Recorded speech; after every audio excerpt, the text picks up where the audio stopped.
सिराहा जिल्लाको अर्नमा गाउँपालिकामा आज बुवा समूहको बैठक छ। बैठकमा समुदायका पुरुष सदस्यहरू बालबालिकाको पोषण सुधारका तरिकाहरू सिक्दैछन्। इन्द्रदेव यो समूहका सदस्य हुन्।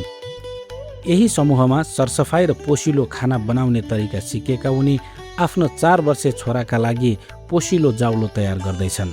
धियापुताके पोषिलो खाना खुवाबे के सिखोल, बनावे के सिखोल, दाल भात, गेंडा गुंडी, फल फूल, दूध दही, मासा मासु सब पोषिलो खाना बनाकर खियावे के सिखोल। खीर खिचड़ी सब बनाकर खियावे के सीखली। घर में भी करे लगली। सर सफाई में पूरे रहे के सीखली। वो करे लगली। बच्चा तंदुरुस्त बढ़िया भगल।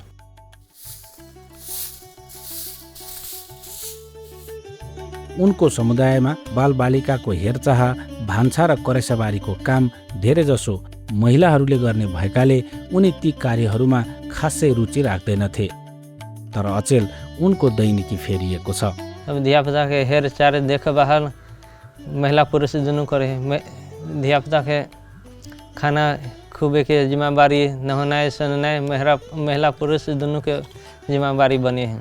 धियापुता में खेले कूदे के हर कोई से घुल मिल कर रह चाहिए। अब धियापुता के दिमाग के विकास बन रहे। प्लान इन्टरनेसनल नेपालको सहयोगमा दलित जनकल्याण युवा क्लबले अर्नमा गाउँपालिकामा सबल बालिका सबल समुदाय परियोजना सञ्चालन सुरु गरेपछि अहिले समुदायका महिलाहरूसँगै पुरुषहरू पनि बालबालिकाको स्वास्थ्य, पोषण र हेरचाहमा लागि पर्न थालेका छन्। तालिम से हमरा सबके बहुते उपलब्धि भेलै।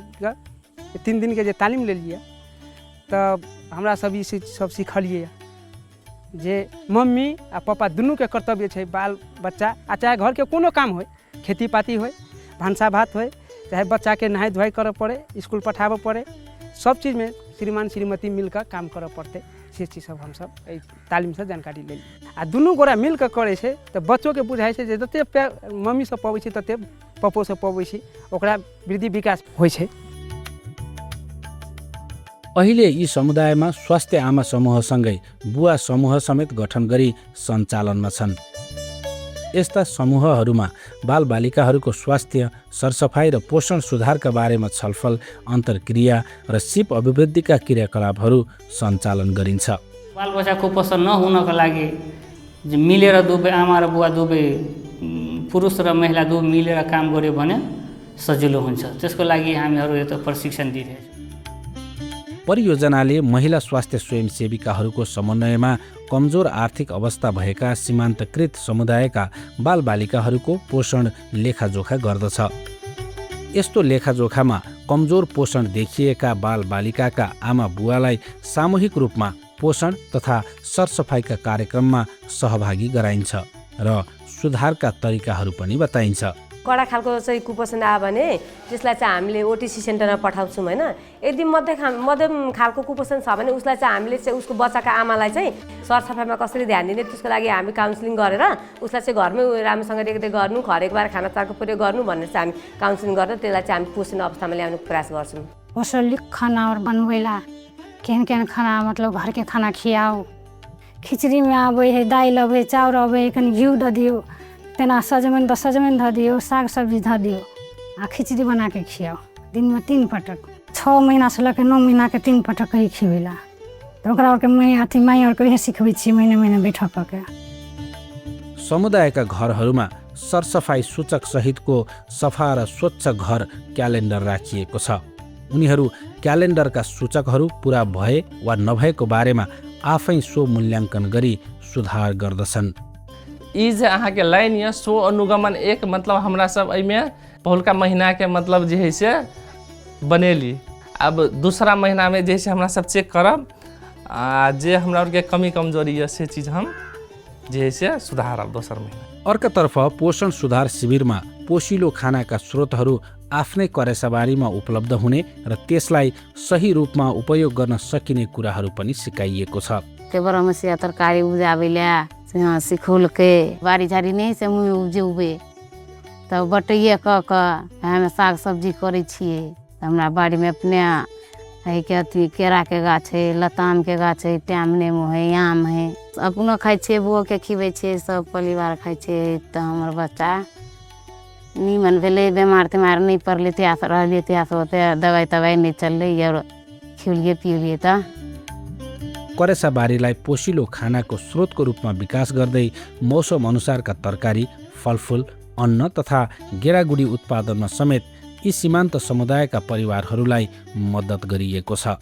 पहिने नहीं रोपै छलियै तऽ दालि भात तरकारी और खा लै छलियै। अखनी तऽ रोपलकै तऽ 2टा 3टा तरकारी तैयो होइ छै, दालि भात तरकारी, खीर ओहिमे काटि के धऽ लै है, 2टा गाजरे काटि के धऽ लै है। कृषि उत्पादनमा विविधता, आधुनिक खेती प्रणाली र प्राङ्गारिक उत्पादनका तरिकाहरू तथा त्यस्तो उत्पादनका फाइदाहरूका बारेमा समेत जानकारी पाएपछि अहिले करेसाबारीहरू हराभरा देखिन थालेका छन्।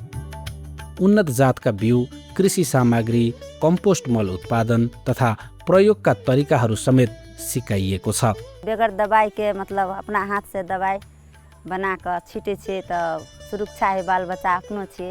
अपना से आश्रम से तरकारी उपजे छे तो कनी मनी बेचो ले छे, तो वैसे दूध ढौआ पौबो करे छे। यी कार्यहरू सुरु भएपछि अहिले समुदायको स्वास्थ्य र सरसफाइ बानीमा परिवर्तन आउन थालेको छ। बालबालिकाहरू बिरामी पर्ने, सरसफाइको अभावमा छालाजन्य सङ्क्रमणमा पर्ने, निरन्तर उपचारका लागि स्वास्थ्य संस्था पुग्दा अतिरिक्त आर्थिक भार थपिने तथा समयको बर्बादी हुने समस्याहरू बिस्तारै कम हुन थालेका छन्। बौआ के देख करा के बौआ के फायदा बहुत फायदा है। बौआ के देह में रोग नहीं लगते, देह बौआ का शरीर बढ़िया है, दिमाग मतलब पढ़े में तेज है। परियोजनालाई परिणाममुखी बनाउन महिला स्वास्थ्य स्वयंसेविकाहरू, स्थानीय स्वास्थ्य संस्था तथा स्थानीय सरकारसँगको समन्वयलाई जोड दिइएको छ। सानो उमेरको सानो हाइटको बच्चाहरूलाई पनि पहुँचमा हुने र ठुलो हाइटको बच्चाहरूलाई पनि पहुँचमा मिल्ने गरी 2टा लेयरमा चाहिँ अप एन्ड डाउन गरेर त्यसरी चाहिँ हामीले खानेपानीको धाराहरू प्लस हात धुने धाराहरू पनि त्यसरी चाहिँ जडान गरेका छौँ। हामी नीति कार्यक्रम बनाउँदाखेरि उहाँहरूले पनि बोलाएको थियौँ कि तपाईँहरू हाम्रो पालिकामा यो हिसाबले हामी जाँदैछौँ, तपाईँहरूले के सहयोग गरिदिन सक्नुहुन्छ भनेर उहाँहरूले पनि धेरै विषयमा हामी सहयोग गर्छौँ भनेर बाचा गर्नुभएछ। अपेक्षा पनि छ पालिकाहरूलाई कि प्लान नेसनलले हाम्रो पालिकामा हामीहरूले प्रतिबद्धता गरेका कामहरूमा सहयोग होस् भनेर। त्यस्तो अपना के अब अखनी 2टा वार्ड में कार्यक्रम और चले है, अब 3टा वार्ड बाकी है। ओहो और में प्लान नेपाल और कनी सहयोग कर देते तो हमरा और आशा रखने छियै। हामीलाई पोषण प्रोफाइल पनि बनाइदिनु भएको छ हाम्रो पालिकाको लागि, जुन त्यो प्रोफाइलले गर्दा भोलिको दिनमा यो पालिकालाई पोषण सेक्टरमा काम गर्न एकदम सहज हुन्छ भन्ने मैले महसुस गरेको छु। दिगो विकास लक्ष्य हाम्रो 2030 सम्म पुरा गर्नुपर्ने जुन हाम्रो प्रतिबद्धता जाहेर गर्नुभएको छ हाम्रो नेपाल सरकारले, जुन हाम्रा सहयोगी संस्थाहरू छन् उहाँहरूले पनि सहयोग गरिरहेको छन्। सबै मिलेर कसरी चाहिँ 30 भन्दा पहिला नै हामी पुरा गर्ने लक्ष्य बनाएर हामी काम अगाडि बढाइरहेका छौँ। परियोजनाले बालबालिकाहरूको पोषण सुधार, अभिभावक अभिमुखीकरण, स्वास्थ्य तथा सरसफाइ, करेसाबारी सुधार, स्थानीय स्वास्थ्य संस्थाको क्षमता विकास तथा सामग्रीको सहयोग, बाल स्वास्थ्यका लागि महिला र पुरुषको समान सहभागिता जस्ता माध्यमहरूबाट समग्र मातृ तथा बाल स्वास्थ्य सुधारको व्यवस्थित प्रयास सुरु गरेको छ। परियोजनाले पहिलो 6 महिनामा गरेको पोषण लेखाजोखामा 65 जना बालबालिकाहरूमा गम्भीर तहको र 254 जनामा मध्यम स्तरको कुपोषण पत्ता लागेको थियो। यस्ता कमजोर पोषण भएका बालबालिकाहरूलाई नियमित अनुगमन गरी कार्यक्रम मार्फत पोषण सुधारमा मद्दत गरिएको थियो।